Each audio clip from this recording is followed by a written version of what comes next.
Omulungi awuliriza TZ Media nkulamusaakira nenkwebaza okuba nti okyagyekuumiddeko nga bulijjo nze Zaabala Ibrahimiga ng'ate era nnyingiddewo ne pulogulaamu yaffe n'eŋŋanzi eya maanyi na buyinza. Olwaleero kkiriza tugende mu ggwanga erya Iran mu lutalo lwe balimu n'eggwanga erya Israel. We butuukidde olwaleero ng'olutalo luno terunnaba kusirisibwa kubanga ebibuuzo bingi ebikyagenda mu maaso ebiriwo wakati wa Israel Iran ate nga n'Amerika twakitegedde nti yabiyingiddemu.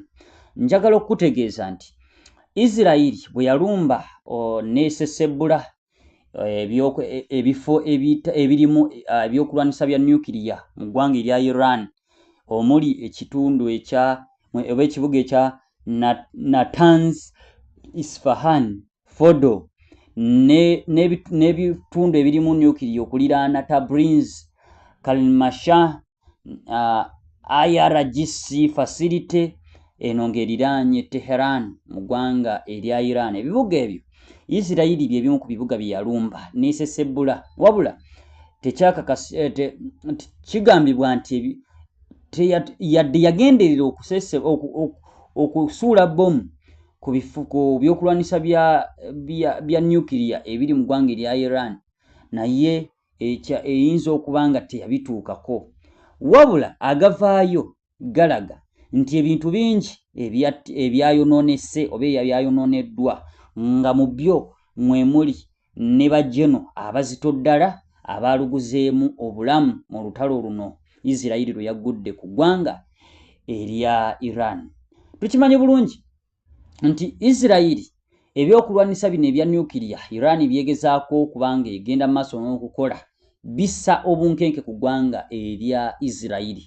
Tukimanyi bulungi nti Netanyahu okweraliikira kw'alina n'eggwanga lye eri eggwanga erya Iran kwe kutuuka enkya nga balina okuvunnamira eggwanga erya Iran kwegamba batandike okubafugisa akajiri nga tebalina we banywera tuzzi munaddala singa Iran egenda mu maaso n'okuba ng'ezitowa mu byokulwanisa ebejja kufukamiza eggwanga erya Israel. Israel teyagala Iran etuuke ku ssa eryo era mu bendobendo eryo mu Middle East Israel etya eggwanga erya Iran era eryeraliikya kyova olaba egisosonkereza n'okugirumba mu lulumba luno sinziggo. Wabula ofiisa senior Israel military officer bwe yabadde afunzafunza olutalo luno mu nnaku 12 ze lwakamala olw'omu bbanga yabyogedde jjo Kosaggulo ennaku z'omwezi nga 27 ku Lwokutaano mu mwezi guno ogw'omukaaga yategeezezza nti olutalo luno terwalese Iran kyekimu kubanga bwe basobodde okutta abajaasi oba bakamanda abali ku ddaala erya waggulu senior security officials bakamanda abawerera ddala 30 ab'eggwanga erya Iran. Israel teyasobodde kubanga ate ebalabya ku njuba yabamisiza omukka omusu era kati sembuyaga ezikaza engoye. Njagala okutegeeza nti senior nuclear scientists abawerera ddala 11 nabo baaluguzeemu obulamu. Njagala okutegeeza byebimu ku byasanyudde eggwanga erya Israel era nga wano bagamba nti ekigendererwa kya bano ba senior nuclear scientists okubanga battiddwa bawerera ddala 11 bagezaako kulemaza oba ekigendererwa kyabwe kyakulemaza ebikolwa oba pulogulaamu zonna eza Iran mu kuzimba ebyokulwanisa ebya nuclear. Kyova olaba nti babakubye eddibu ddene okubanga 11 balamba bategeera ebirungo byonna n'ebyokulwanisa bya nuclear enzimba yaabyo n'engeri gye babyoperetingamu babassa abawerera ddala 11. Eryo nno konde ddene eri eggwanga erya Iran. Era njagala okukutegeeza nti Israel kyakakasiddwa nti yasesebbudde ebifo ebiwerera ddala 8 ebirina akakwate ku muzimbo gwa nuclear oba ebirimu ebyokulwanisa bya nuclear ebiwerera ddala 8 yabikubye n'ebirekanga embeera tewoomya nakabululu. Era njagala okutegeeza nti agavayo galaga nti ebifo ebiwera ddala 72 omuli ebizimbe eby'amagye n'enkambi z'amagye ebyenjawulo okwetooloola eggwanga ebiwerera ddala 72 byasesebbuddwa emizinga egyavudde mu ggwanga erya Isirayiri. Kuno nno kwabadde kusosonkereza okw'ekika ekya waggulu.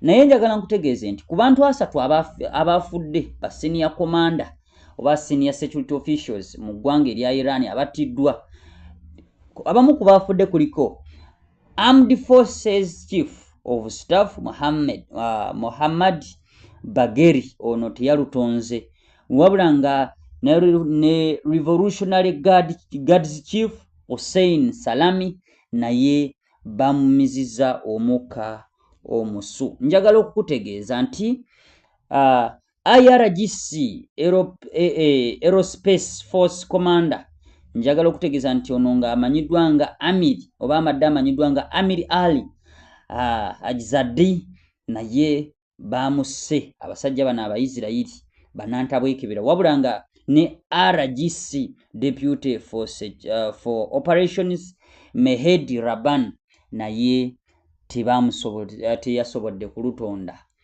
N'abalala bangi kugambye abantu ba senior security officials bawerera ddala 30 abaluguzeemu obulamu mu nnumba eza Isirayiri ez'okumukumu zeyatuusiza ku ggwanga erya Iran. Wabula yadde byonna byagenze maaso mu ggwanga erya Iran, njagala okutegeeza nti Iran teyeetuddeko, yasitukiddemu ng'eyatega ogw'ekyayi. Basindise missiles ne drone mu bibuga ebya Isirayiri ebiwulira ddala, era nga enkambi z'amagye eziwulira ddala bazirese ng'ekiri eyo kissa kinegula, kubanga basindise ballistic missiles ezisoba mu 550 mu ggwanga erya Isirayiri. Aba Iran bwe babadde baanukula eggwanga erya Isirayiri basindise ballistic missiles ezisoba mu 550 ne bazisindika ne zigenda zisesebbula ebifo ebyenjawulo omuli enkambi z'amagye n'ebizimbe ebiwulira ddala. Ebibuga bingi bye basesebbudde mu ggwanga erya Isirayiri. Njagala okutegeeza nti drone ezisesebbulira ddala eziwulira ddala 1000 bazisindise ne zitwala speed. Awo nno waliwo olugendo, nja kubulira obuzito obuwanvu obuliwo, naye bazisindise eziwulira ddala 1000 lulambirira drone ennwanyi ezitamanyi amanyi ne zigenda zisesebbula ebibuga ebiri mu ggwanga erya Isirayiri. Njagala okukutegeeza era nti bino byonna nga Iran ebituusa ku Isirayiri, banywanyi ba Iran nfanfe aba Houthis okuva mu ggwanga erya Yemen nabo tebaalutumidde mwana, basazeewo okuyamba ku banywanyi baabwe banfanfe nfiira bulago aba Iran, era nabo basindise missile eziwerera ddala mu ggwanga erya Isirayiri erya ezakosezza ebifo bingi mu ggwanga erya Isirayiri. Njagala okutegeeza nti ekikolwa kino ekyaba Houthis okuva mu ggwanga erya Yemen babadde bajjuuliriza oba yabadde nnyongereza ku Red Sea Crisis, nga ku Red Sea Crisis tunajjukira nti lwali lulumba Iran lwe yasapootinga oba lwe yapika ng'epika abasajja bano abakabinja ka Houthis okuva mu ggwanga erya Yemen bwe yasindika emizinga ne drone mu ggwanga erya Isirayiri mu mwaka gwa 2023, kati gy'emyaka 2 gye twakakuba amabega, nga bano aba Houthis baali bawakanya ekya Isirayiri okulumba Gaza. Kakati nno lulu wabadde gwe mulundi ogwazzeeko okuba nti abasajja abakabinja kana akaba Yemen oba ak'eggwanga erya Yemen aba Houthis gwabadde mulundi gwakubye okuva mu 2023 lwe baasindika emizinga ne drone nga bagezaako okuwakanya ekikolwa kya Isirayiri okuba nti erumba Abapalesitayini ddala mu lwannanda lwa Gaza. Kati nno luno lwe lwabadde okwesasuza okuma omulundi ogwokubiri, era nga ku luno babadde bayambako banywanyi baabwe aba Iran. Jjukira luli baali bagezaako okuwakanya ekikolwa ekya Isirayiri okuba nti erumba Abapalestine naddala ng'ebagobaganya mu lwannanda lwa Gaza mwe bakakasa nti awo bwe buzaale bwabwe. Njagala era okugenda mu maaso n'okutegeeza nti abahawuthisi bano be bamu ku batalima Kambogo bamaze ebbanga nga tebalima Kambogo n'eggwanga erya Isirayiri ng'ate banywanyi ba Iran. Abahawuthisi bano bagate kuba akabinja ka Hezbollah ak'eggwanga erya Lebanon nga nabo tebalima Kambogo na ggwanga erya Isirayiri ate nga bava mu kitundu kyekimu ne Iran era nga banywanyi bassa kimu. Era njagala okutegeeza nti n'aba Hamas ab'eggwanga erya Palestine kuviira ddala mu lwannanda lwa Gaza nabo tebazigatta era tuze tubalaba bakyalina mu lutalo ne gye buli eno bagenda maaso n'okubanga babbinkana n'eggwanga erya Isirayiri wabula ate bano aba Hamas nfanfe b'eggwanga erya Iran. Kati kitegeeza nti obukuku bunene era kyova olaba ab'akabinja ka Houthis basazeewo kubuyamba ku banywanyi baabwe bwe bazigatta aba Iran. Kakati nno bino byonna nga bigenda mu maaso mu ggwanga erya Iran ne mu ggwanga erya Isirayiri, njagala okukutegeeza era nti Pulezidenti w'eggwanga erya America Donald Trump emikono teyagizingidde mabega naye yasitukiddemu ng'eyatega ogw'ekyayi. America yasindise bomu etasitulwa era nga gwe mulundi ogusoose okuba nti esindikibwa mu ggwanga erya Iran kacyanga lubanga lwa Mindi nga bwe yasindise bomu eno eyitibwa GBU 57 MOP nga eno nno mu bulambulukufu kiggwayo Massive Ordnance Penetrator eno yasesebudde ebyokulwanisa ebisangibwa mu Fordo facility ebya nuclear mu ggwanga erya Iran. Ekituufu teyabirese kyekimu. Kimanyiddwa nti Fordo facility yazimbibwa mu lusozi wamunda eri wansi ddala ng'era olusozi luno luliraanye ekibuga ekya Qom mu ggwanga erya Iran. Kati nno Fordo facility eno kyekifo ekimaamiddemu ebyokulwanisa bya nuclear ebyaba Iran bye beesiga okuba nti nno basobola ssaawa yonna okweŋŋanga ensi yonna singa ebyo baleetako olumanyimanyi olukwasa embwa mu mannyo.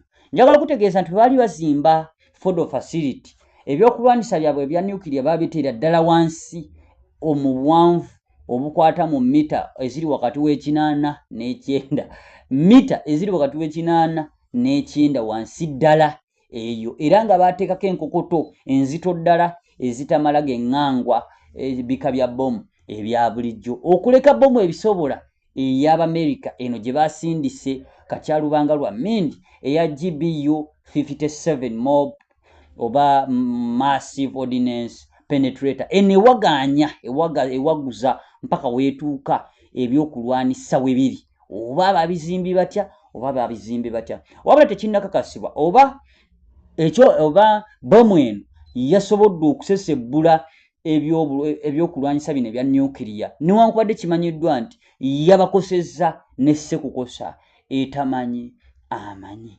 Njagala okutegeeza nti era Donald Trump teyakomye ku ekyo, yagambye nti kino okukikola amanyi yo tebaamukubira bigambo, yabadde ayogerako eri amawulire n'ategeeza nti bagenze okulaba nga Iran kyekola eggwanga erya Isirayiri nga kifumba mutuku nga kisa kinegula ne basalawo bayambe banywanyi baabwe ab'eggwanga erya Isirayiri nga balaba Iran kyekola Isirayiri mbutuufu enkoko yakikola baana baayo.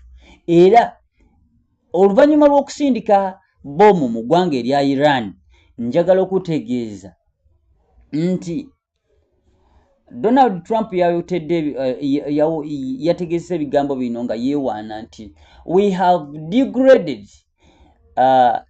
degraded their program by 1 to 2 years at least. Alaga nti n'ebyokulwanisa by'aba Iran bye baayonoonye kijja beetaagisa okumala emyaka wakati w'omwaka gumu n'ebiri okubizzaawo. Kitegeeza baabizizza emabega era nga Iran okuddamu okuzimba ebyokulwanisa bino byabwe bino ebya nuclear bye baayonoonye kijja kubeetaagisa okutwala wakati w'omwaka ku myaka 2.